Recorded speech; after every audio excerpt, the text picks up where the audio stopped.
Welcome to Stagecoach, where you'll find the best Western books on the market and the men and women who write them. This podcast is brought to you by Dusty Saddles Publishing, home of the best-selling authors in the Western genre. This is your host, Ginger Winters. Join us as we continue the story of Lady Law by Ken Farmer.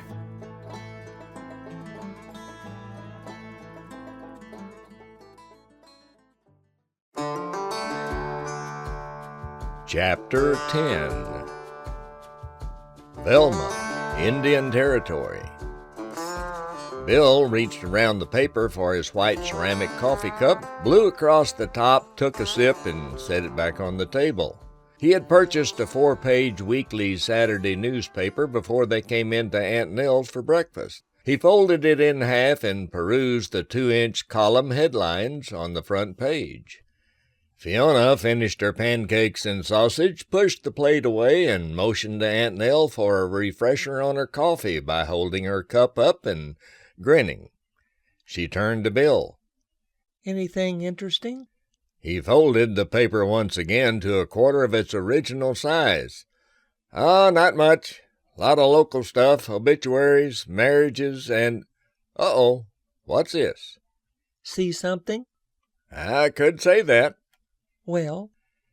"Bank robbery up at Chickasha, Indian Territory."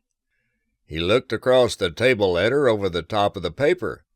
"It's on the Chicago, Rock Island, and Pacific Railway line, couple miles south of the Wichita." And? "Hang on, just give me a moment." He continued to read. "Wow." I'm going to hit you. All right. It seems that 8 Indians, tribes unknown, robbed the local bank. They killed the bank president and 4 customers in cold blood. The 2 tellers escaped injury by ducking down and hiding behind their counter after they filled the bags for the outlaws.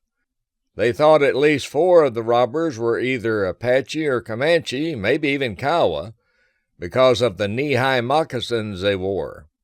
They said the 5 inside also wore several different types of cloth headbands. Other witnesses on the street saw 3 others minding the horses outside the bank, and they, too, wore headbands. All 8 had long hair. He glanced up and cocked an eyebrow. Do you think? Asked Fiona. "Well, like Bass always said, never put much stock in coincidences." She nodded. He does say that, and I have to agree. Same direction. I'm for riding over to Duncan. It's only about 10 miles, right? "It is."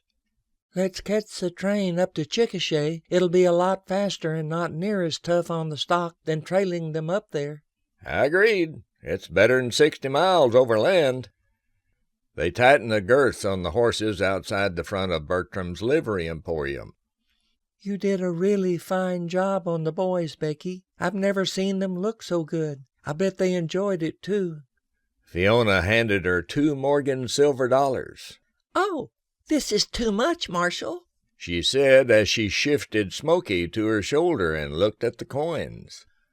"Nonsense. You even cleaned and oiled our tack. I'd say you earned it." Becky shyly ducked her head.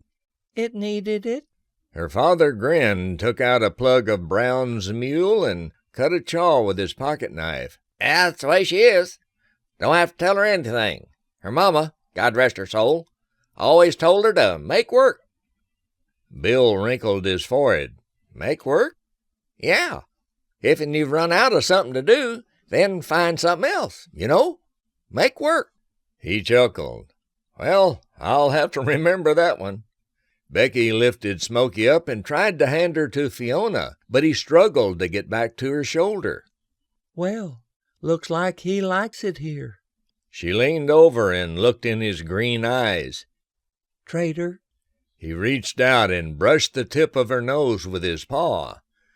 Well, I guess that means you still love me. But you are better off here with Becky than on the trail with us. I'll take good care of him. He already likes sleeping at the foot of my bed next to my feet. Maybe you can come back for a visit? Fiona bent over and hugged the little girl and then scratched Smoky under his chin. Count on it, sweetheart. She turned, stuck her toe in the stirrup, and swung easily into the saddle. Becky and her dad waved at them as they rode out of town, heading west. Railroad depot, Duncan, Indian Territory. Fiona and Bill stepped down the 4 iron steps from the passenger car to the red brick platform between the depot and the tracks and glanced around. "You know, I think that was the first train ride we've taken that somebody didn't try to rob it," commented Bill. You want to get back on and keep going? No, I'm good. Just making an observation." Well, as you once said, some knucklehead tries to rob 1 out of 4 trains in the nations. The odds are on our side. "I guess so." They headed down the train toward the livestock car to get their horses in spot. "What's first?" asked Bill. Need to talk to some actual witnesses and the local sheriff, light horse, or town marshal. "We do." An hour later, they sat in the sheriff's office, talking with the 2 surviving tellers from the robbery. "What can you tell us about the Indians who were inside the bank, gentlemen?" asked Bill. The youngest of the men, Jared Smith, looked at the other teller, Marston Bill, and then back to Roberts. "Well, it was hard to tell. He looked at his co-worker again. "We were scared for our lives, Marshal. We were just trying to do what we were told." "4 of 'em wore those knee-high moccasins, like Apaches wear," said Bill. What about the 5th? inquired Fiona. Marston continued. "Well, that's the thing. Now, he had a red cloth headband like the others, but he was wearing brogans. Pretty worn ones at that." Bill and Fiona exchanged glances. "Was there anything else particular noticeable about him?" asked Bill. And Jared looked at Marston again. "Well, he was big." "Yeah, real big, and some kind of ugly," added Bill. Jared nodded. "Make the south end of a northbound mule look good. Beg pardon, ma'am." Let's lose the ma'am, shall we? Marshal Miller will do. "Can you be more specific?" Roberts pushed. Well, say, he had a big scar from his—" Marston paused to think. "his left ear all the way down to his chin. Nasty-looking one, too." Fiona turned to the resident Chickasaw light horse, Isobacola. Yellow Horse, which direction did they go when they rode out of town? Me and Sheriff Tucker track 8 renegades to Sunset. They run horses, slow to walk after 2 miles, then stop and palaver. Go to 3 Winds. He motioned with his hands. Different directions. Did you see a bar shoe in the tracks? She asked. Me see. That one go to Oklahoma Territory, toward Wichita. He swept his hand to the north. Split up to throw any posse off their trail. They'll come back together further out, said Bill. Agreed. I say we follow Mankiller's buckskin. Mankiller? Asked Sheriff Tucker, sitting up in his chair behind his desk. Got a federal dodger from Fort Smith on a cow Mankiller. $2,000 reward. One mean son of a gun, according to the warrant. That's him. Been on his trail for some time. Went on a real killing spree down in northern Pickens County. Men, women, children, 6 adults, a boy, and 2 young girls. Butchered and scalped, offered Fiona. God, hope you get him, said Tucker. We will. His string is running out. Fiona set her jaw. He shot down the bank president in cold blood. No reason at all, added the sheriff. He had a reason, said Bill. What? The banker was a white man. Caddo County, Oklahoma Territory. Bill and Fiona waded their horses across the belly-deep Wichita. The river was a little over 100 yards wide at this point. When we get to the other side, we'll split. You go east, I'll go west till we pick up his trail again. she said. "He hadn't made much effort in hiding his tracks so far. Even I can follow them, and I'm not nearly as good as you." Sometimes I've known him to get a little overconfident or just plain careless. Don't think he's real familiar with this part of the country. Probably why he hooked up with those other renegades who are," commented Bill. This part of the territory is pretty loamy and rolling. It would be next to impossible to hide his tracks anyway. They waded out of the shallows and up the sandy bank on the north side, a little to the west of a thick grove of willows. Fiona turned Diablo to her left. "I'll take this direction. You go around that copse of willows. Never mind." She leaned to her right and studied the ground. "Got him. Heading north." "It's a good thing there hadn't been any rain since before the hold-up." "It is." She nudged her Appaloosa into a smooth singlefoot. "I'll follow these 3-day-old tracks. You've got your spyglass, don't you?" "Of course." "I suspect it would be a good idea for you to scan ahead and to the sides for possible ambush site." "Good idea. Not many places in this country except for the occasional creek bottom." She pointed at the crest of a hill a couple of 100 yards away. "He could lay down in the prairie grass at the top of that rise. Be pretty hard to see." "Right again, Marshal, right again." Bill reached back into his saddlebags and pulled out the leather-bound tube, extended it fully, and started slowly sweeping the horizon to both sides and ahead. Actually, considering his sign is 3 days old, I doubt he would still be watching his back trail. But it's the wise person that is prudent 10 times, rather than to be killed once. "I'm not familiar with that quote. Who said it?" She grinned. "I did." A little over a mile along the trail, the tracks curved back to the west. Well, well, I'd say you were right, Marshal Roberts. "About what?" "I do believe he's heading back to a rendezvous, most likely back across the river."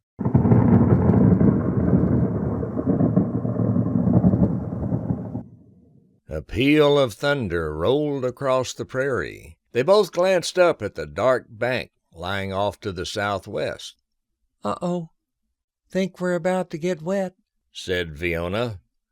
"Not to say anything about washing out the tracks." "Don't think it's going to matter much." "How so?" "As usual, Bass is right. They're meeting back up and heading for the Wichita Mountains. How far are they?" Bill pulled out his map again. 20 miles, as the crow flies, southwest Anadarko." "How far is Anadarko?" He glanced down. About 3 or 4 miles, on the other side of Sugar Creek. That tree-lined bottom right up there." He pointed ahead of them less than 100 yards. "Well, if we pick up the pace, we just might make town ahead of that storm." "If we're lucky," Bill added as he sniffed the air. "Definitely rain coming." "Hear that?" "What?"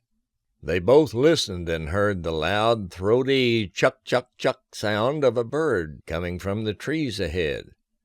"What kind of bird is that?" asked Bill. "We call it a rain crow. It's a raven-sized brown bird you only hear when it's going to rain." "Huh. Didn't have those in New Mexico or Arizona." "Course not. You don't get enough rain. The poor creatures wouldn't have anything to do." Point taken, Marshal." They squeezed their mounts into a mile-eating road trot. Anadarko, Oklahoma Territory.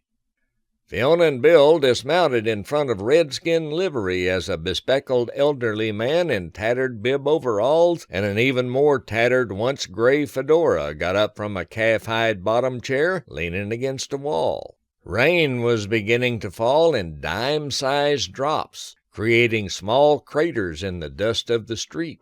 The proprietor had a wad of tobacco larger than a baseball in the right side of his mouth. He spat what looked like a quart of brown juice in the dirt to the side. "What can I do you for?" "You the owner?" asked Bill. "Am today. Was yesterday. Reckon I will be tomorrow. Lord willing. Need to stable your stock?" I could say that. Could or do? Bill grinned. Do. He looked up again, got a raindrop in his eye, blinked, and rubbed it with the back of his hand. If we don't get drowned first. What are you doing standing round out here for, then? The rain was coming down heavier. Good idea, said Fiona as she led Diablo and Spot inside the big barn ahead of Bill and Tippy. You got a name? asked Bill. Yep, had one since I was little. My daddy always called me While You're Up, but my mama said I had a Bible name, Aminadab. The back name is Mufflechaw. Now ain't that a moniker? Aminadab Mufflechaw. Haw! He spat to the ground again. Nobody liked it but her, so everybody else just called me Dab. You know, dab of this or dab of that. He spat once again and chuckled. It stuck. I can believe it, said Bill. Just get your traps. Old Dab will take care of the rest. There's a hotel across the street from the Sandbar Saloon right down yonder. He pointed to the west. Sandbar, asked Fiona. That's an odd name. Well, not so's you'd notice. The owner, a caddo named Kiewat Lish, everybody calls him Big Dog. Man could go bear hunting with a willow switch. He spat another long stream of the viscous fluid. Built the backside sticking out over the river, he did. Easy way to handle the drunks, you see.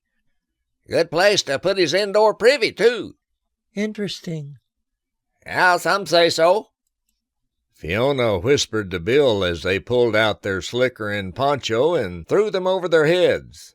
Remind me not to fill our canteens downriver from here. He grimaced. Uh-oh. She glanced at him as they took out at a brisk walk the 3 blocks down to the sandbar. They ducked inside the bat-wing doors, shook the water from their rain gear, and hung it on some handy hooks crafted from old horseshoes nailed against the wall. The room was dim, lit only by 6 kerosene lanterns mounted on a wagon wheel 7 feet overhead. A slight haze of tobacco smoke hung in the air. Come in before you get wet, said Big Dog from behind the 30-foot polished hickory bar decorated with mule deer antlers on each corner. Bill smiled. Too late. Well, come in anyways. What'll you have?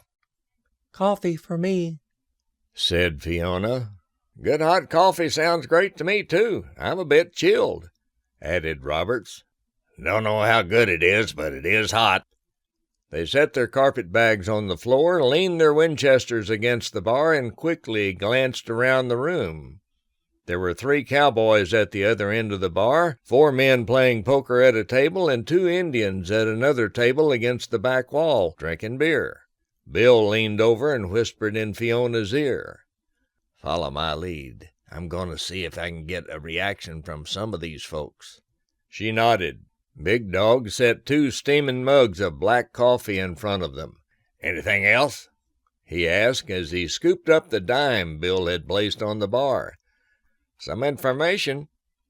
Depends, the bartender said as he glanced at their badges. You had a big Cherokee with a scar on his face come in here the last week or so? Might have, Lish said as he wiped a non-existent stain from the bar. What's he done? He kills men, women, and babies, and we got paper on him. Name's Cal Mankiller. He raised his voice slightly. The 2 Potawatomi at the back table got to their feet. I'd sit back down, boys, ordered Fiona as she turned their way. Mamsuck drew his Colt from his belt. He never got a shot off as there was an ear-splitting roar in the room and a hole appeared in the center of his forehead, just below his red headband. A thin rivulet of blood oozed out and trickled down the side of his nose before his knees buckled, and he fell backward to the floor. Smoke curled from the barrel of one of Fiona's peacemakers. Mikakabapokagon, nearest the exit, ducked her second shot, sprinted down the hallway, burst through the back screen door, and dove headfirst into the river. Fiona and Bill followed to the rear balcony and tried to peer through the driving rain to the water 10 feet below. No good. Can't see anything, he said before they turned and went back into the saloon. Guess that answers that, Fiona commented as she brushed the water from her jacket. Who are they? Bill asked Big Dog. Couple of renegade Potawatomi call themselves Bigfoot and Snapping Turtle. That's Bigfoot on the floor over there. Potawatomi. I had them figured to be Apache or Comanche, offered Fiona. with the knee moccasins, long hair, and headbands. Lish shook his head. Kiowa, Apache, Comanche, Potawatomi, even some Caddos dress that way around here, especially the renegade types. Call it their silent protest to the Magani presence. But not you, asked Bill. The big man shook his head again, swinging his single braid from side to side. I'm a businessman, Marshal. Been to the white man's school back east, called Yale College. We Caddo all have long hair. It's a spiritual thing. I try to get along with everybody, if you know what I mean. Feller tends to live longer that-a-way. He does. It was obvious those two knew Mankiller, Fiona commented. Yep. Introduced him myself when he came in last week. Didn't know at the time he was such a malefactor. You wouldn't believe. He and 7 other renegades killed 5 people, including 1 woman and 1 old man, in cold blood over in Chickasha 3 days ago. They split up, tracked him across the Wichita and then back this direction. Figured they were going to get back together south of here, maybe the Wichitas. Fiona replied. That's a snaky, treacherous country. Caves, canyons, big rock territory. If that's where they are, be tough to find, said Lish. Lots of folks go in there and are never seen again, even soldiers in law. Wichita Mountains, Oklahoma Territory. I've got to get me a set of those made, said Bill as he appraised Fiona's light-tan buckskins. There were Cherokee beaded spiritual images and patterns over the top of her shoulders and part way down the front. 4-inch fringe hung from the back of her sleeves. The bottom of the butter-soft doeskin shirt, left naturally uneven, came a little below her rear and over the top of her pants. The top had 4 cut deer antler buttons holding it together in the front. Her cross-draw gun belt and holsters hung around her shapely hips over the top of the shirt. An 8-inch bone-handle buoy in a custom-beaded sheath was slipped under the belt in the middle of her back. Her newly acquired knee-high moccasins from Bass finished her trail outfit. Learned from Marshal Reeves that buckskins are much better than my split skirt and morning coat when the need for some wood lore and foot travel is necessary. I can certainly see that, Bill said as he looked at the towering gray granite tor-thrust outcroppings and rugged canyons ahead, made even more spectacular by the rolling plains surrounding them. My late husband's grandmother made these for me to go with my moccasins last time I visited home. The rounded top of Mount Scott, the second highest peak in the range, lay to the east, with the balance of the Wichitas extending further west some 50 miles. You realize we have 2 chances of finding those renegades in there, don't you? Asked Bill. I know, slim and none. But, like Bass says, gotta think like the miscreants do. All right, Outlaw Queen. Where first? Fiona pinched her face in thought. Let's follow Medicine Creek northwest along the foothills and cut for sign heading into the North Mountain Wilderness area. Whatever you say, Bill. Fiona cut her eyes sharply at him. You're pushing it, Marshal Roberts. She turned Diablo to her right and eased him into an easy trot as she studied the ground. Same routine. High cut. You scan the hills with your spyglass. He grinned as he pulled out the 3-draw tube from his saddlebags. As you wish. They worked their way along the creek near the north side bank, knowing any track would be easier to spot in the softer ground. After covering 3 fruitless miles and approaching Saddle Mountain, Fiona pulled rein. Ha! A huge grin spread across her face. Same tracks we found when we first left Anadarko this morning. My guess is it's Snapping Turtle, the other Potawatomi that dove in the river yesterday afternoon. Well, don't look so gruntled. All we know is that one of 'em is headed into the mountains." Better than none, don't you agree? He nodded. "I do." Bill glanced at the sun setting behind the mountains. "We should make camp down in that creek bottom. Going to be dark fair soon." Agreed. Need to find a vertical bank on the opposite side to hide a small fire. No reason to advertise our presence just yet. "True words, Marshal." He looked up and down the creek. "See that big juniper down there about 30 yards?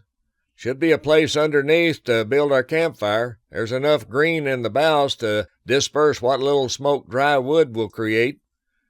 Fiona nodded, eased Diablo down the sloping bank into the dark, knee-deep water, and let him drink his fill. Bill followed suit with Tippy and Spot. When they had finished, they waded across to the other side, up the bank, and down toward the tree. If you'll pull our gear and picket the boys, think I see enough deadfall and dry driftwood to get our fire going, she said. "Looks like there's enough flat ground between that cedar tree and the creek for a campsite. Say, I'll break out a hook and a line and cut a willow branch and see if I can catch us some fresh supper." What are you going to use for bait? "I cut some thin strips of bacon rind." That should work. She dismounted, untied the poke sack from Spot's saddle, and headed over toward the tree. Have the coffee on in a short. I'll go ahead and fry up some salt pork to cook the fish and some cornbread in. Assuming you catch a mess, that is. "Never fear. They'll look up, see it's me, and fight one another to grab hold of my hook." Now you sound like Bass. "Where do you think I got it?" He grinned, unsaddled the horses and mule, and led them up the bank to some green winter cheatgrass and yellow flowering lespedeza in a small open area behind the cedar, and hobbled them for the night. "There you go, fellas. Should be plenty of graze for you." Bill worked his way back upstream to a copse of willow, cut a branch thick enough for a fishing pole, stripped the small twigs from it, and attached the woven linen line and hook. He found a dry piece of cottonwood, broke a 2-inch piece off, and tied it to the line 3 feet above the hook for a bobber. Fiona walked over to him and handed him 4 strips of bacon rind. Saved you some trouble, Marshal. "Well, thank you, m'lady. Supper coming up." Let's hope so. I'll bring you a cup of coffee as soon as it boils again. "Oh, that sounds good," he said as he walked downstream about 30 feet, baited his hook, and swung it out in the middle of the creek. The hook and bobber had no more than hit the water when the piece of cottonwood disappeared under the surface. Bill allowed the fish to run a couple of feet, and then he set the hook. The willow branch bent almost double, the water churned, and the fish slapped the water several times with his tail. Bill was finally able to pull his catch out and over to the bank behind him. "Blue cat, got to be at least 2 pounds, he yelled. This is a start, Fiona said with a smile as she held the flopping fish down with her foot and eased the hook from its mouth. I'll clean this one. A couple of more and we'll have a nice mess. She picked it up by the gills and headed back over toward the fire. Bill checked his bait, added another piece of rind, and threw it back where it landed with a plop. "Told you." 15 minutes later, he walked toward the campfire, held up a forked short piece of willow with 4 more catfish strung through the gills hanging from it. "This enough?" Fiona looked up from filleting the large first cat on a flat slab of limestone. She sprinkled the last piece with some cornmeal mixed with scraped pink salt and ground pepper, and laid it with several other fillets in the skillet of hot bacon grease. All right, give me 2. I'll clean and prepare them. You clean the other 2. We'll have enough for breakfast, too. Nice work, Marshal. He pulled 2 from the wooden stringer, handed them over, and walked down toward the water to clean his. "I know," he said over his shoulder. She hit him in the back with a fish head. Chapter 11. Skeen's Boarding House, Gainesville, Texas. Bodie slowly rocked in the slat-back rocking chair on the wide veranda of the big Victorian house. There was a small patchwork quilt thrown across his lap, covering his legs. His face was still a little drawn, but his color was getting better every day. The white-framed gingerbread screen door opened and slammed shut as Annabelle stepped out with a cup of tea.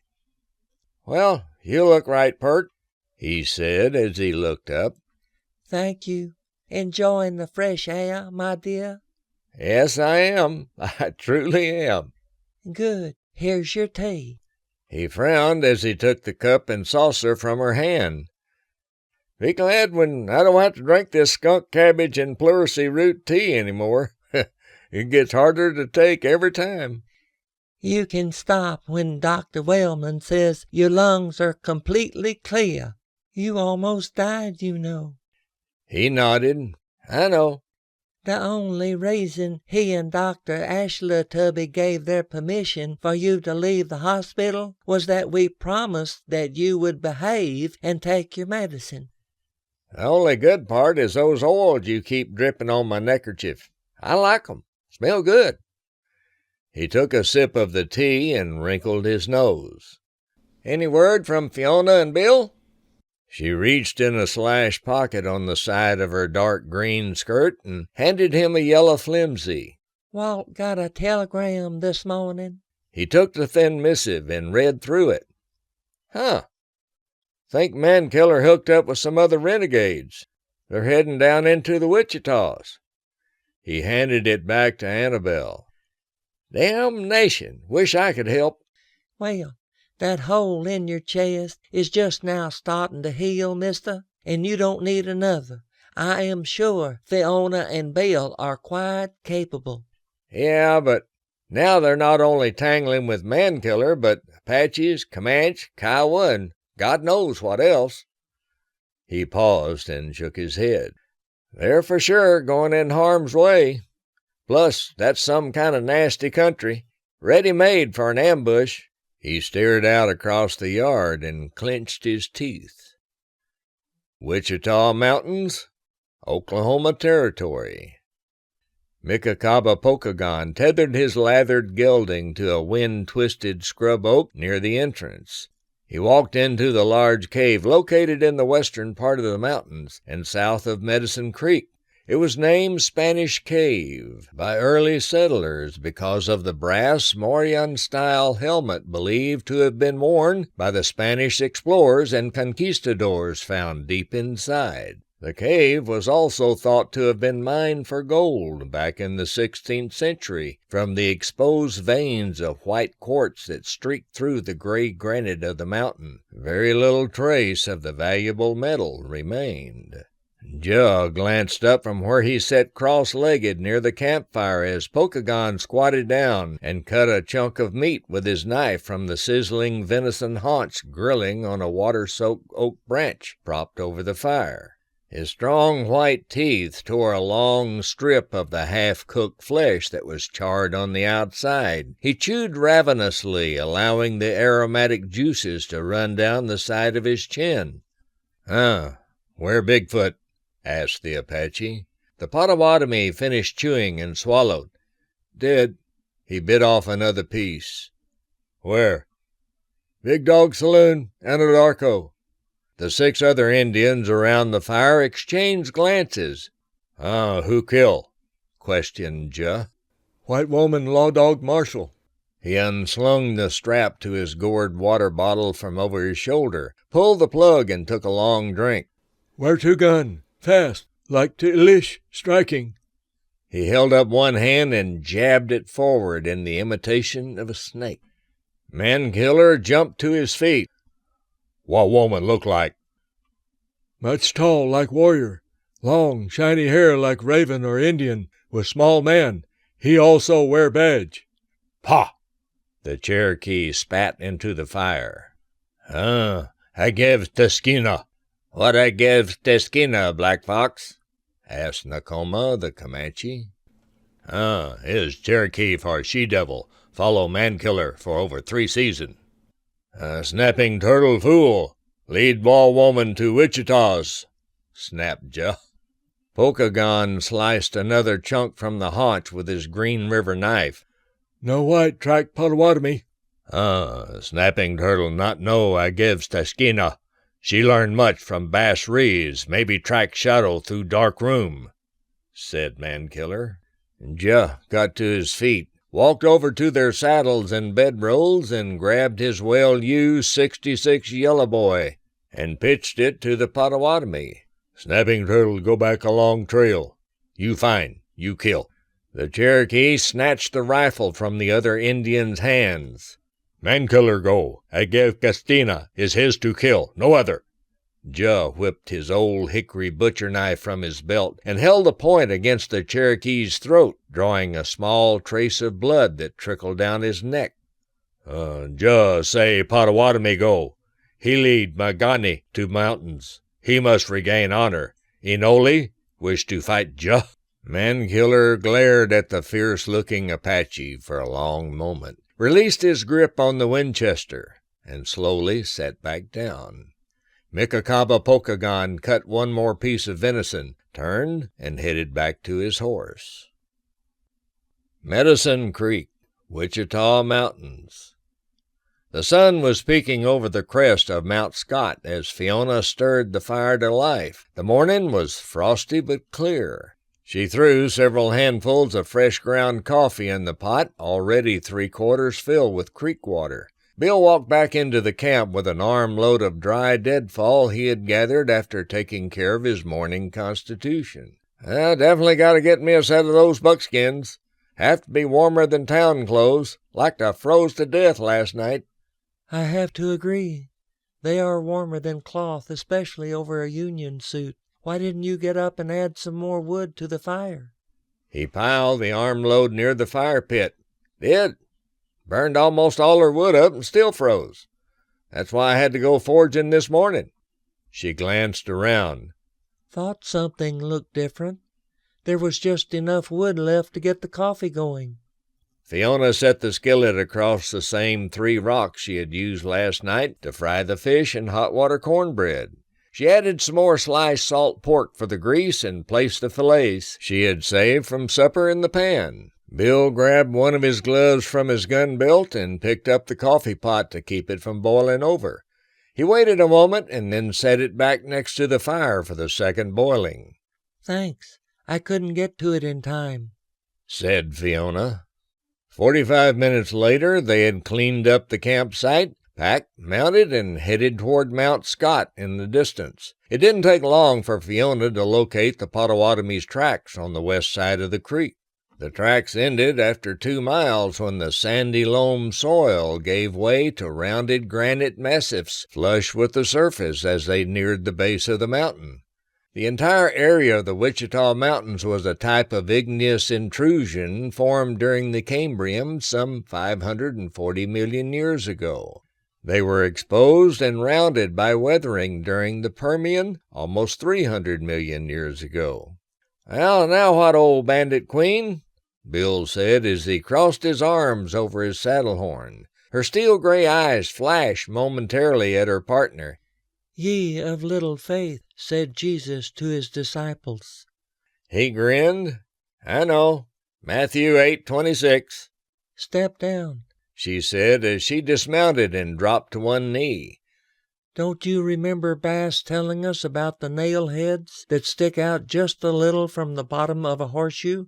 Well, vaguely." She pointed. "You do have to look closely. See those tiny light marks?" "Yeah." "Even granite will show scratches from steel. Just have to know what to look for. We're lucky that he must have stolen the horse from a white man. It's shod. Should eventually be able to find Mankiller's tracks because his horse is shod too." Ye of great wisdom." "No, I just paid attention when Bass was talking." Fiona turned, grabbed the saddle horn, and stuck her toe in her stirrup. There was a loud thump of a bullet striking flesh, followed a half-second later by the echoing boom of a rifle. Diablo screamed and grunted. He staggered, fell to his knees, and then lay over on his side. Instinctively, Bill jerked his Winchester from the boot on his saddle and levered off 4 rounds as rapidly as he could at the cloud of gun smoke halfway up the mountainside, almost 200 yards away. He fired the first two at the center of the smoke, and the second two 1 foot to the right. The nimble lawman hit the ground, rolled over, and fired 2 more, 1 foot to the left. There was a brief silence as the smoke from Bill's rifle slowly drifted away. It was followed by Fiona's sobs as she held Diablo's head in her arms. Blood ran freely to the ground from a finger-sized hole in the center of his chest while he vainly tried to breathe. "Oh, Diablo, my Diablo, I'm so sorry. Please forgive me, please." She buried her face in his mane as he shuddered, sighed his last breath, and the light left his deep brown eyes forever. After a long moment, she raised her tear-streaked face and looked toward the remnants of the smoke at the mountain. She turned to Bill, who was just getting on his feet. "I was there and helped birth him. And now I got to hold him while he died," she whispered through her sobs. "You know that shot was meant for you." She slowly nodded. "I know." "If it means anything, I think I got the shooter." He took a deep breath. "Can't help but think it's my fault. I wasn't doing my job, scanning ahead. I'm so sorry." Fiona shook her head. "No, I told you to get down so I could show you the tracks. It's nobody's fault. He gave his life for me." She buried her face in his mane again for a long moment, raised up and gently closed his eyes with her fingertips. Then Fiona got to her feet, stared down at her faithful mount, and then stepped around to his hips. Reaching behind her, she pulled her razor-sharp bowie from its sheath in her belt and cut a thick lock from Diablo's flowing black tail. "I'm going to braid a bracelet." She sniffed, rolled the hair around 3 fingers, tied a single knot to hold it together temporarily, and placed the hair carefully in her beaded parfleche pouch hanging at her side. "I'll always have a part of him with me. She looked at Bill.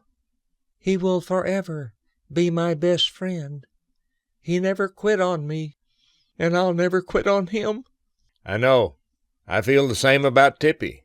He handed her his handkerchief. "Thank you." Fiona took a deep breath, looked down again, and dried her eyes. "Run well over the rainbow, my friend. Run well." She glanced back at Bill. "Let's put my gear on spot and go check your marksmanship."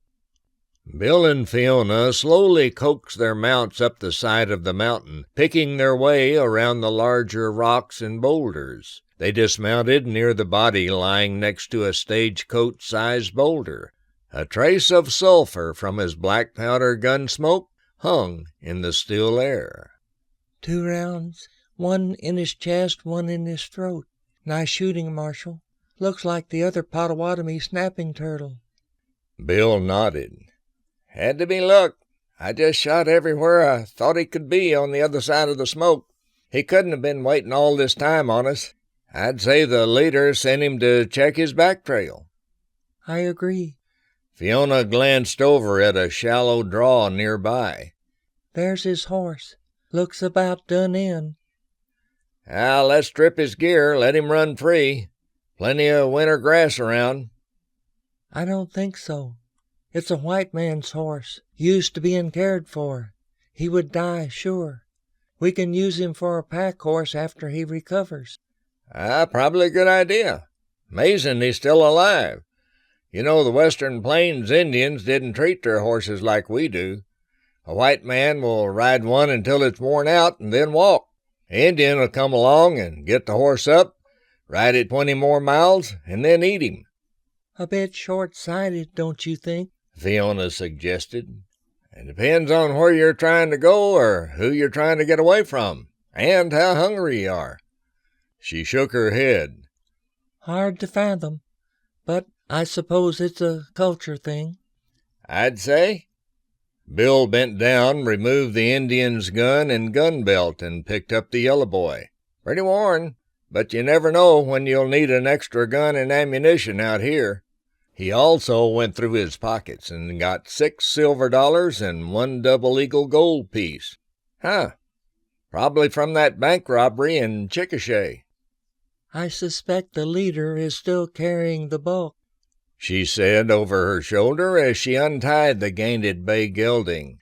"At least he doesn't appear to be wind-broke." She loosened the cinch a little so the animal could breathe better. "Well, that's good," said Bill, as he put the gun belt in the saddlebags and slid the Winchester in the empty boot.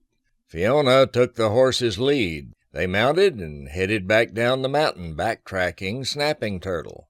At the base, they discovered a game trail that led into the interior of the mountains. "Knew there had to be trails through all these upthrusts and boulders made by the elk, deer, and buffalo. Like water, or really anything else, they take the path of least resistance to go somewhere," said Fiona as she followed the Potawatomi's tracks. Bill carefully scanned the sides and tops of the surrounding mountains with his glass as he followed immediately behind her. "Apparently, including the recently deceased. We don't want to ride unawares into the renegade's camp." "Don't think there's much chance of that, especially if they heard that gunfire echoing through these canyons and passes. My guess is they'll be relocating." "Well, gotta start somewhere." "True. I think our advantage is this isn't their native country." "Meaning?" asked Bill. "They don't know it any better than we do." "Wonder if they have a government map like we do." "Could be. Maybe one of them walked into the Fort Sill Victualler or Sutler's store and asked for one." He grinned. "Not likely. They probably used the by gosh and by golly method that Myra Maybelle Shirley did." "Come again?" asked Fiona, turning in her saddle to look at Bill. "Better known as Belle Starr. You don't know the story?" "I guess not." "Well, as it goes, Belle and her gang robbed a military train of gold headed to Denver to be minted into coins." "They know how much?" Not exactly, but it's thought to be well over $1 million in bullion." "Goodness." Fiona continued to follow the Indian sign along the trail. "He must have been pretty confident. Made no effort to cover his track." "Yeah," Bill commented as he scanned the sides of the pass ahead. "Anyway, they took the iron door off the express car and drug it behind them into the Wichitas, somewhere in the general vicinity of Elk Mountain in the Charon Gardens area." "The outlaws drug an iron door through this stuff?" She pointed at all the rocks, boulders, and scrub brush around. "Probably found a better trail than this one." "You think?" "I do. They either found a cave or an old mine, stashed the gold in the back, and then fitted that door in the entrance. Bell is said to have designed some kind of a intricate locking system, and then they covered the whole thing with rock and brush." "The outlaws didn't go back and get it?" asked Fiona. Bill chuckled. "It seems her gang tried to pull another military train robbery, and the soldiers who were guarding the payroll shot 'em to doll rags. Every one of 'em." "But Belle wasn't along." "Nope. She had gone back to her home near Eufaula in the Cherokee Nation and got herself shot from ambush in '89. You knew about that, of course." Fiona nodded. "I do. They never found out who did it." "Well, the upshot is, with her murder, there was nobody left alive who knew the location of the gold cache behind the iron door in the Wichitas." "All of the Southwest is rife with stories of lost treasure, from Sam Bass's in a cave somewhere in Montague County, Texas, to the Lost Dutchman mine in Arizona. Person could spend the rest of their lives just looking for hidden outlaw loot." There's even a story of the James gang hiding some stolen gold in the Wichitas, too." "It's a wonder these mountains are not full of treasure hunters."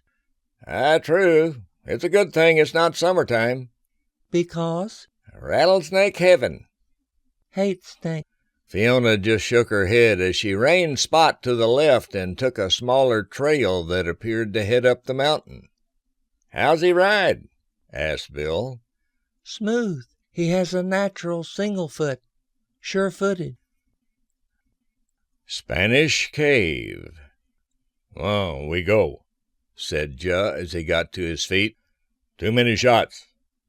He referenced the sounds that had echoed through the passes a few moments ago. "Snapping turtle dead." "Where go?" asked Inoli. "Oh, what Cherokee care? He run from she-devil," snapped Juh. "If Mankiller go back down Snapping Turtle Trail, there be no reason to move. He kill, not be kill." "Faugh." "Like before, 3 seasons. Woman chase, Mankiller soft," countered Juh. "Not like Apache. Juh catch, cut nose off, make slave." "Kuruk see good place for camp on Cache Creek, half-day ride from here.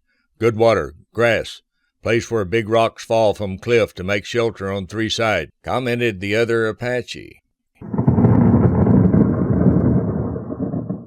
They all looked up as they heard a rolling peal of thunder from the southwest. Rain come soon. Wash tracks from trail in canyons. Is good," said Ncoma, one of the Comanche. Geron Gardens Wilderness.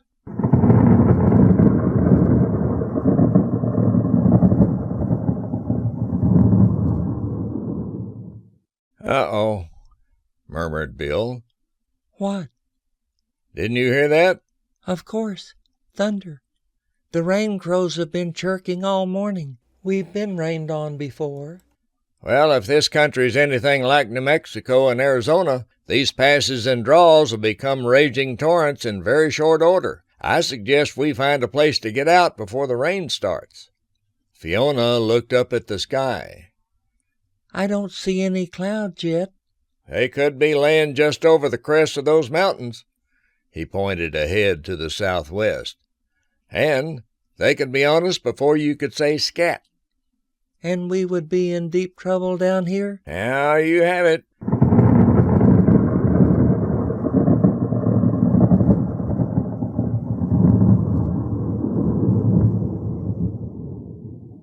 The thunder rolled again, closer this time as Bill looked at the almost vertical walls on both sides. He turned in the saddle and checked behind them. "Too far to go back. Can't climb the walls with the animals." Fiona interrupted him. Only choice is to go forward and hope we find a way out ahead of the rain. Let's pick up on the pace. The horses and mule were already sensing the coming storm and were getting nervous. Their natural instincts were to seek higher ground. They squeezed them up into as fast a lope as they could, considering the winding trail.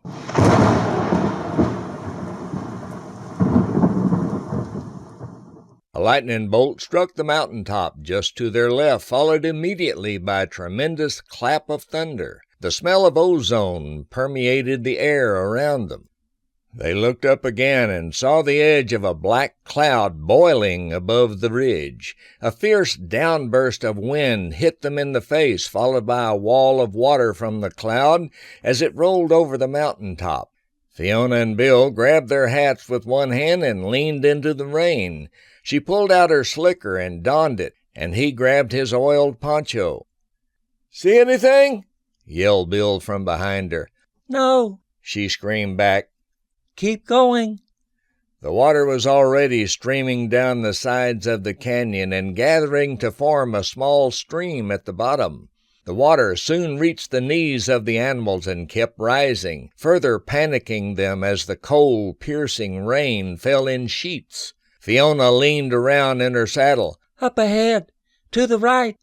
Looks like a low area. We have to climb there. She reined Spot to the right and bumped his ribs with her heels. The panicked animal didn't need much encouragement. His feet dug into the soft mud and he slipped to his knees. The mule struggled back to his feet and surged ahead. Bill took 2 more dallies around his saddle horn with the gelding's lead rope and literally pulled the weakened horse up the side of the mountain, 12 feet higher on a lesser-used trail. They were out of the dangerous churning water at the bottom. There was only 3 inches cascading down the trail they were on, making their footing slippery, but manageable. Fiona glanced to her left and saw a monstrous 10-foot-high wall of branches, uprooted trees, dirt, small boulders, and other debris being pushed like a living thing by the water along the bottom of the arroyo they had just vacated. "Higher!" shouted Bill. Just as Snapping Turtle's horse's hindquarters were knocked out from under him, the gelding screamed and tried to scramble to his feet in the slippery mud. Roberts kicked Tippy hard in the side with both heels. "Come on, son, you can make it." The powerful, thick-chested Morgan dug in all 4 feet into the mud, lunged once, slid back, scrambled, and then lunged again, making a little headway. The loop from Fiona's rawhide riata sailed through the driving rain to settle around Tippy's neck. She dallied off and added Spot's awesome pulling power to aid the pair behind her. Slowly but surely, the mule and Bill's horse made headway up the hill. The exhausted pony was finally able to get his back feet under him, and the 3 worked their way to a small, flat area on the side of the hill, a scant 6 feet above the muddy, churning flash flood below. She lifted the loop from Tippy's neck, recoiled the braided rawhide, and tied it back to her saddle. "Glad I decided to put my gear on Spot. We'd have been in deep trouble without it." "I'd say." He wiped the water from his eyes and looked up past Fiona. "Hey, is that a cave there beyond that big boulder?" He squinted through the splattering rain. She turned and looked. "Think you're right. Or an old mine." With a slight nudge, she bumped Spot toward the dark shadow, partially hidden by a wagon-sized rock. Fiona eased around the boulder and into the entrance. "It's big enough for us and the animals."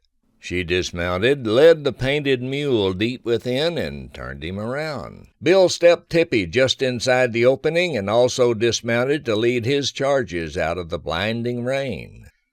"I've heard of fortuitous things, but this, guess it's like Mark Twain said, all you need in this life is ignorance and confidence, and then success is sure." Which do we have?" asked Bill. She grinned. "Apparently both, because someone has taken shelter in this cave in the past. There's a fire pit and a stack of dried wood left." Fiona took some of the loose twigs, built a tiny teepee over some punk from her parfleche pouch, knowing her matches probably wouldn't strike, lit it with a spark from a piece of flint and a small steel bar she always carried in the pouch. "If you'll pull the gear from the boys and get the fixings out of the poke, I'll have us some hot coffee on in just a bit." "Well, sounds good. Where's the smoke going?" Fiona leaned over and looked up. "Crack in the roof overhead. Must go all the way outside because that's where what little smoke there is heading.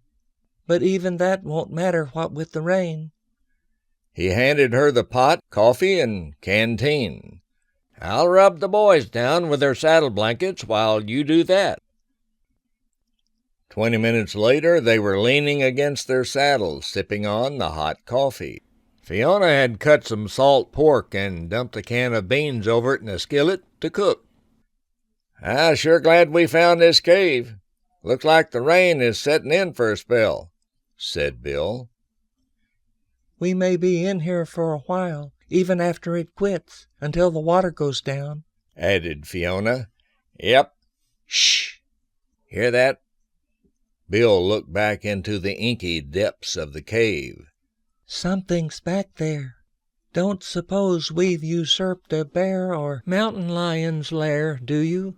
"I think we would have known. Both bear and lion's dens have an odor you can't mistake." "Look," she whispered. "I see the glow of a light back there. What in the world?" Fiona got to her feet, drew one of her pistols, cocking it with the characteristic soft double click. Bill did the same with his thunderer. Chapter 12. Cache Creek, Wichita Mountains. The 6 renegade Indians led their horses against the driving rain up the side of the canyon away from the tumultuous, churning Cache Creek below.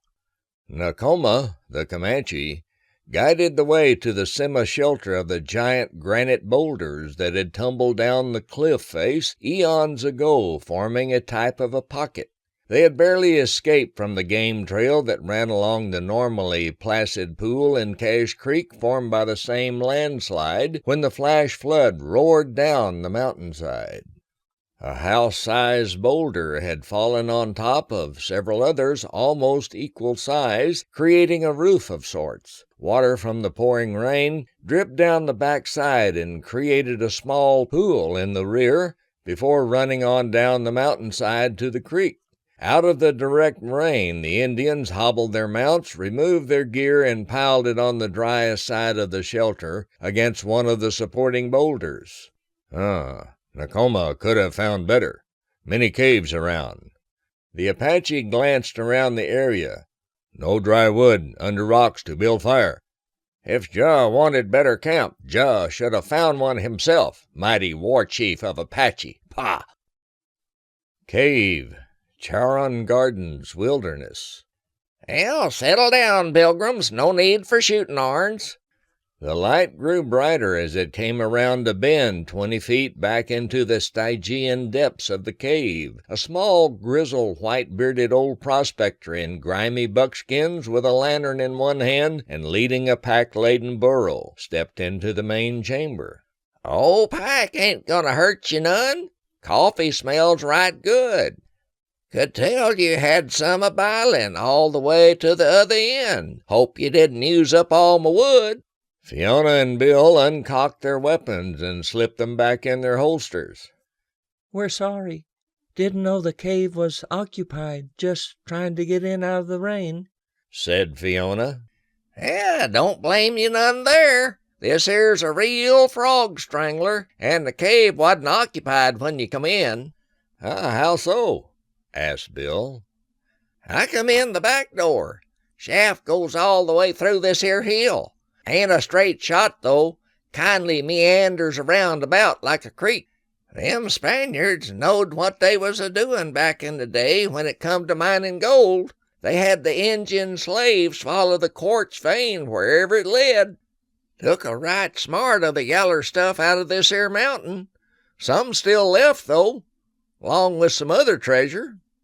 You gonna let me have some of that there coffee or not? Got a cup in your poke? Asked Bill. Well, of course. Feller wouldn't be worth a jot or a tittle if he didn't have a cup to hold his coffee in. I'd say, commented Roberts. You'd say what? That a man always should have a cup if he's a coffee drinker.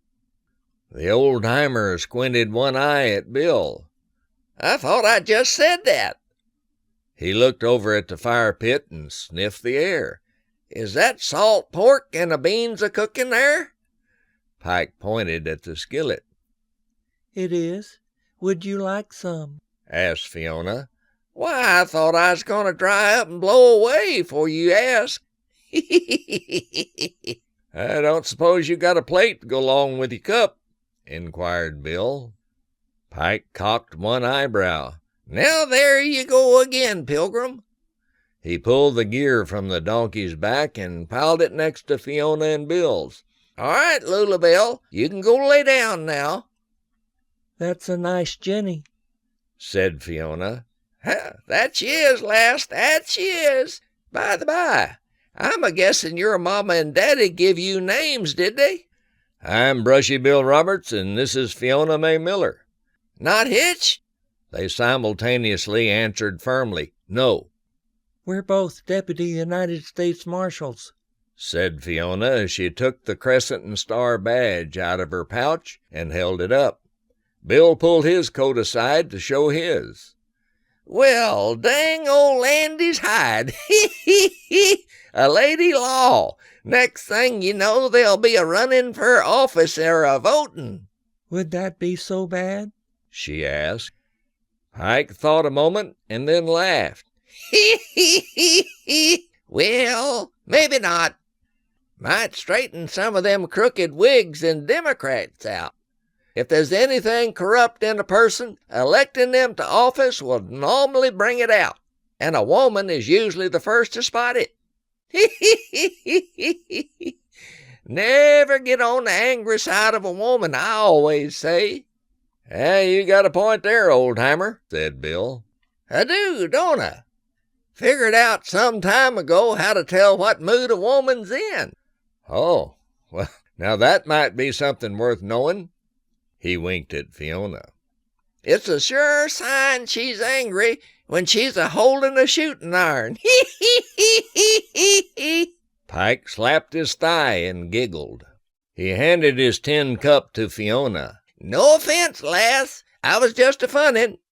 Been a spell since I had somebody to talk to size Lulabelle. She don't keep her side of the conversation going very well. She filled his cup and handed it back to him. I don't suppose you got any sugar? We do.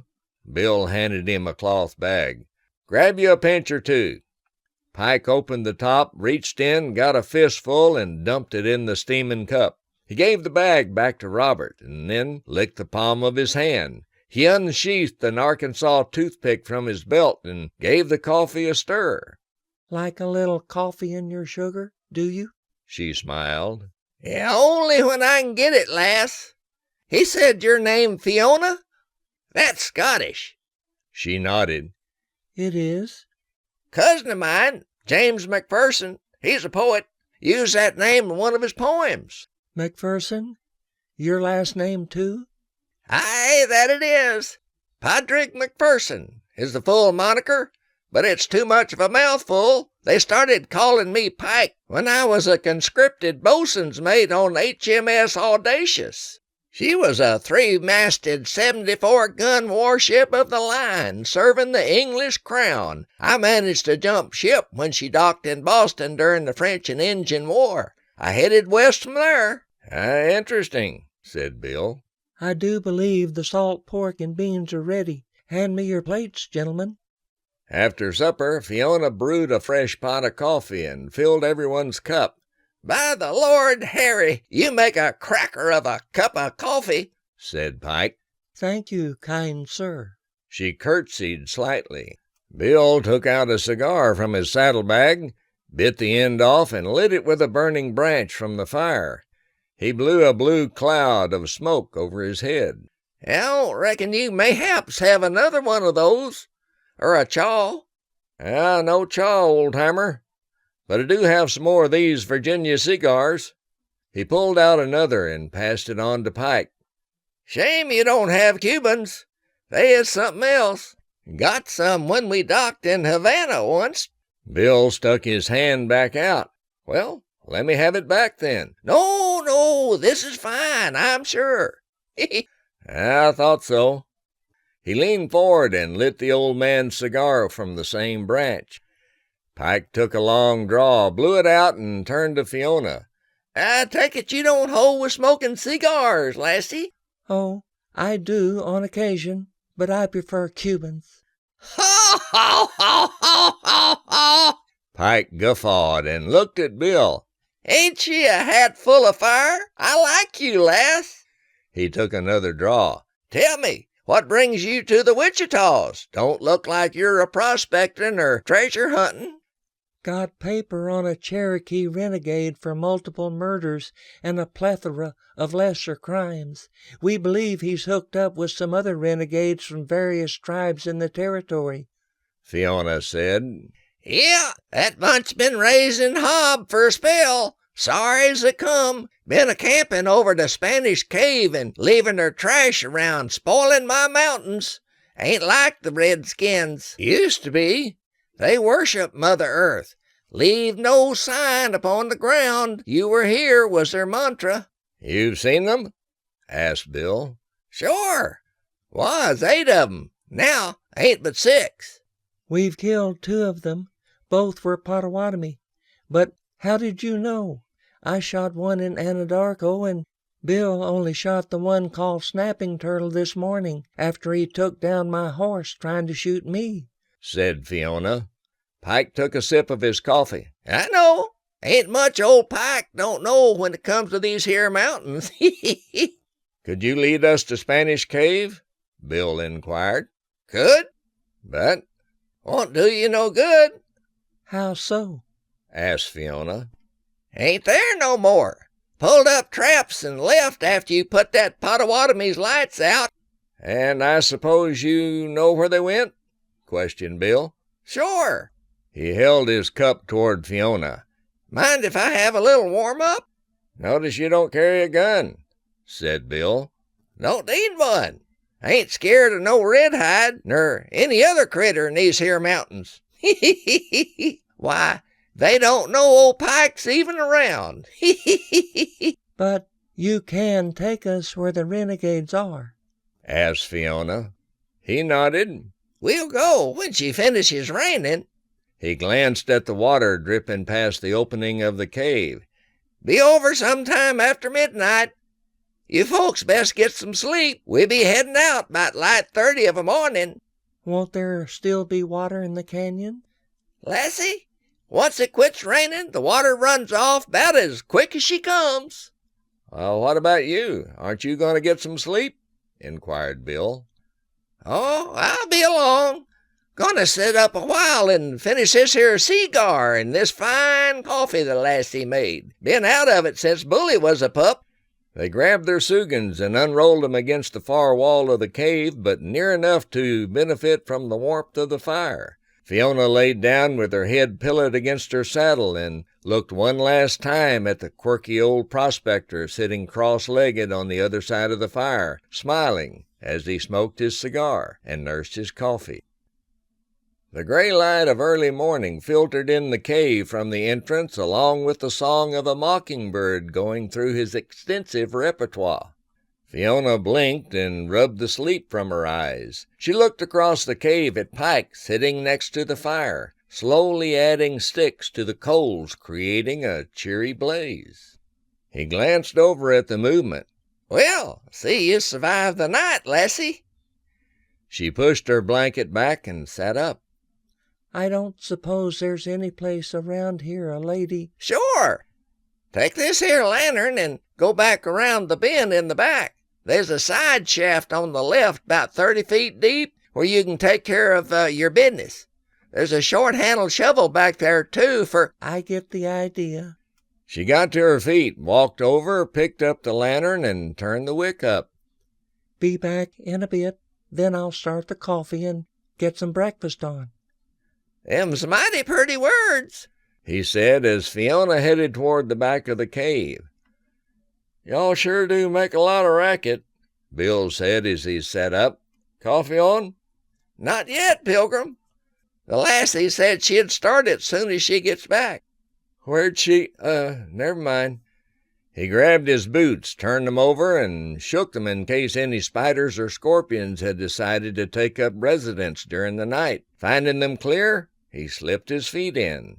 Both men turned as Fiona walked silently back in. Pike noticed the knee-high moccasins.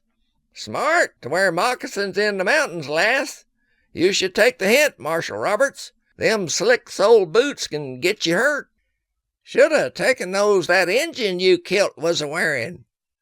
A dead man's moccasins? Sure. Who's to know the difference? Me? That kind of thinking can sometimes bite you in the butt. "You took his gun and gun belt, didn't you?" asked Fiona. Well, that's different. Took his horse, too. And just how different is it, Pilgrim? Bill hesitated. Well, danged if I know. Just sounded right when I said it. I'd say you was on the wrong side of right then, said Pike as he got to his feet and walked over to his gear. In a short moment he walked back, pitched a set of tall moccasins in Bill's lap. I went down and got these after y'all rode off. Figured they might come in handy for some ignorant pilgrim. Bill blushed, pulled off his boots, and slipped on the rabbit fur-lined elk-skin moccasins and laced them up the side of his calf. "I'll be. They fit." He got to his feet. "Ooh, that's nice," I think some people call that a lesson learned, Marshal. said Fiona. It would be interesting to know what you were like as a child. Bill looked at her and grinned. "Shorter." After breakfast, they loaded up and led their mounts out the front of the cave and into the bright sunlight. The sun feels good," said Fiona as she blinked and allowed her eyes to adjust to the change. "I'd lead your steeds down the main trail. Still going to be a tad slick up here. We'll be heading to the west." They nodded and followed the old man down to the main trail. There was still a small 3-foot-wide muddy stream flowing along the bottom of the draw. The path was relatively clear, save the occasional debris they had to step over, left by the flood. They passed a stove-sized boulder that was on the downside of the trail. Fiona glanced over as something glinted in the sunlight. "Hold it," she said, and knelt down beside a small depression on the downstream side of the rock caused by an eddy. She pushed some of the loose material away and picked up the items that had caught her eye. "Look, gold coins." "Great Jubilee! Spanish doubloons." Pike reached over, picked up one, and studied it. "Minted in Mexico City. Eduscados." "What does that mean?" asked Bill. Doubloon is from the Latin word duplis, meaning double. It's a reference to the denomination of the coin. They minted 2, 4, and 8 escudos, said Fiona. "See, the image on this side is the coat of arms of the Habsburg royal family, and on the reverse is the Crusaders' cross. Also on the back is a lion representing the Spanish province of Leon, and a castle, the symbol of the province of Castile, the historical capital of Spain." Yeah, she's speaking the truth. There's a lot of treasure hidden in these mountains. Figuring what the outlaws like Belle Starr brought in and the James boys. But they was pikers, considering what the Spaniards left. Been looking for these long as I can remember. Pike looked up the mountain where the main rush of water had come from and pointed. "Up there. These come from somewheres. Up there." "Where did the gold come from originally?" asked Bill. "Well, see, back in the 1500s, the Spaniards enslaved the Tawihash and the Wichitas and made 'em mine gold. They shipped it down to Mexico City in long trains of burros loaded down with the stuff. After they busted out of the quartz and melted it down into ingots. Even heerd tell there was at least one train of gold what didn't make it through Texas. The Injuns of the Atacappan Tejas tribe of the Caddos supposedly got it. Anyways, the Spanish rulers would send the donkeys back with supplies plus bags and bags of coins to pay the soldiers." "How many were there?" asked Fiona. "Yeah, some say several thousand was here to keep the Injuns under control. Nobody really knows." "I don't understand why they left it here," said Bill. "Well, story goes there was an earthquake round the year 1550 or so, like the one in 1811. "The new Madrid quake," interrupted Fiona. "The Mississippi actually reversed its flow and ran backward for a time." "Yep, that's the one. Well, seems there was what's called a 500-year storm about the same time. So the Spaniards had just received a shipment of coins and were going to ship down some more bullion. They got scared about the weather and put everything into a couple of their mines high up on one of these here mountains, and they got inside too. You know, getting out of the storm. Well, all the Spaniards, the burros, and everything was buried by the quake. The Injuns, though, was smart. They felt that Mother Earth was angry, and they stayed out in the open, rather face the rain than be eaten by the ground." "So it's all still there. That's what they say. And what most of these treasure hunters and such don't realize is these mountains still move a bit on occasion. Somebody can find something and go to town and get supplies, and then they can't find their spot again. He chuckled. Mountains don't want 'em to. I may have to look into this a bit after we take care of business with those renegades, said Bill. I don't expect how it's going no place anytime soon. How far to where the Indians are camped? Asked Fiona. Half day. Should be there about noon. And just where's there? Bill inquired. Cache Creek. Cache Creek, Wichita Mountains. Kadar, go back a long trail and be lookout for Pendalikoi. Juh told his brother Apache. Nakoma, you go downstream, find back way out. Kuruk and White Horse set up camp. Black Fox, build fire and put rest of venison over to cook. Mankiller, not woman to build fire and cook meat. Black Fox will do what Juh say. He bring woman law into our country. Nakoma worked his way downstream along the game trail beside the creek a little over 600 yards. The mountains on both sides got steeper and more narrow until the water was the only passageway between the two vertical walls. It was a little over 50 feet wide from cliff to cliff. The water had slowed substantially, but was still muddy with some flotsam drifting on the surface. The Comanche waded out into the creek almost up to his waist. He continued downstream in the middle around a bend to the left, where the cliff walls narrowed even more and were completely vertical. Some junipers grew from tiny crevices 100 feet up the cliff. The creek was only about 30 feet wide at this point. He looked almost straight overhead over 300 feet to the tops of the unclimbable cliffs on both sides. Nakoma continued downstream another 200 yards until he came to a confluence. Cache Creek was joined by another stream from the north. The larger combined creek meandered its way on south. The east bank on the far side fell to a series of low rolling hills with granite surface outcroppings. The Comanche turned around and waded back west upstream to where the bank with the trail had ended. He stepped out and completed his return to camp. The fire was burning at the front of the shelter. Mankiller had put what venison they had left on a thick green willow branch and propped it out over the flames. Nakoma sat down and extended his feet with his wet moccasins close to the heat to dry them. Juh sat down across the fire and stared at Nakoma for a moment. Finally, the Comanche spoke. Creek joined by another, half-mile downstream. Go south. Tall cliffs. Go away. Low ground on east side of bigger creek. Water only belly deep on horses. Good way out. Juh grunted and got to his feet. Always good to have back way out. He turned and walked down toward the creek. Boulder Mountain. Well, best leave her stock down here. Lulabelle could make it, but she don't like it none, said Pike. They hobbled the animals on some winter grass down in the pass and started up the rugged mountain on foot.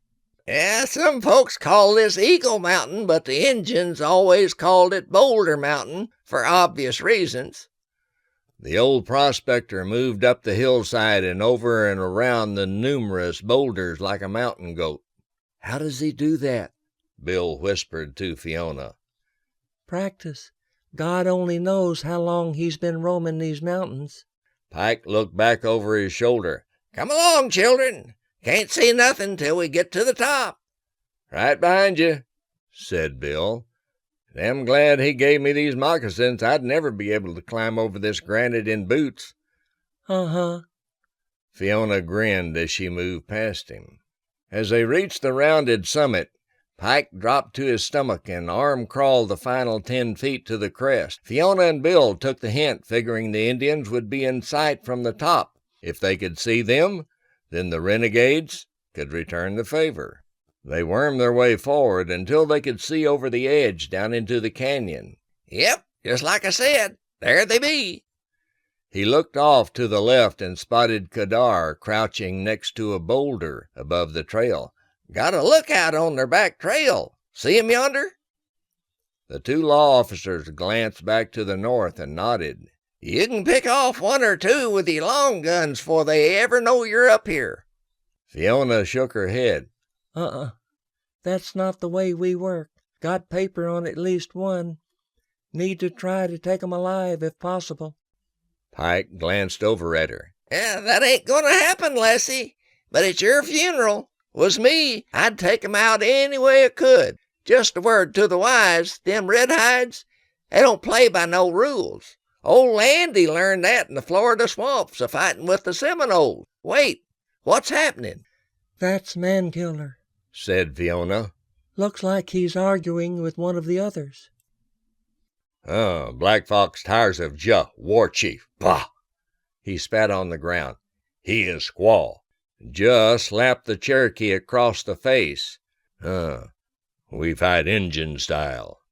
Mankiller whipped the wild rag from around his neck, wrapped one end around his left hand, and then held the faded red cloth out to Juh. The Apache did the same. They both drew their knives and began to move in a tight circle. You will die today, Inole. Mankiller may die today, but not at hand of dog-eating Apache. He is coward who runs from woman. He spat in the dirt again and flicked his blade at Juh's midsection. Juh leaned away from the sharp point and countered with his own blade at the Cherokee's forward leg, slicing a shallow cut across his thigh.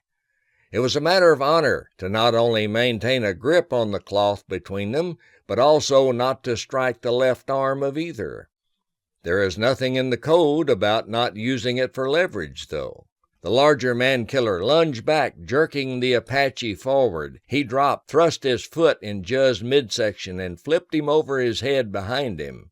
He swept his knife above him as the renegade leader was in the air, cutting a gash across his chest. They both twisted around and jumped to their feet at the same time. The front of the Apache shirt was rapidly soaking with blood. Juh lunged forward, catching Black Fox in the side, laying the flesh open to the ribs. The Cherokee twisted away and with a backhanded jab buried his 10-inch bowie under the Apache's armpit to the hilt and then twisted. The twist wasn't necessary as the tip of the blade had pierced Juh's heart.